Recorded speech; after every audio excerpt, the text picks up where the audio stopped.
شروع اللہ کے نام سے جو نہایت مہربان اور بے حد رحم والا ہے۔ دنیا کی زندگی تو ایک کھیل تماشا ہے۔ حقیقت میں آخرتی کا مقام ان لوگوں کے لیے بہتر ہے جو ضیاع کاری سے بچنا چاہتے ہیں۔ پھر کیا تم لوگ عقل سے کام نہ لوگے؟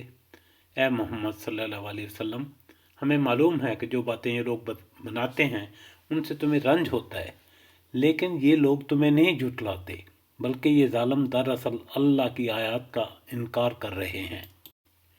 تم سے پہلے بھی بہت سے رسول جھٹلائے جا چکے ہیں، مگر ان کے جھٹلانے پر اور ان اذیتوں پر جو انہیں پہنچائی گئی انہوں نے صبر کیا، یہاں تک کہ انہیں ہماری مدد پہنچ گئی۔ اللہ کی باتوں کو بدلنے کی طاقت کسی میں نہیں ہے، اور پچھلے رسولوں کے ساتھ جو کچھ پیش آیا اس کی خبریں تمہیں پہنچ ہی چکی ہیں۔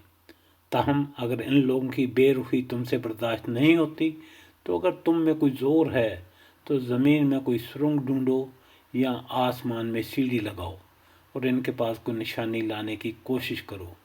اگر اللہ چاہتا تو ان سب کو ہدایت پر جمع کر سکتا تھا، لہذا نادان مت بنو۔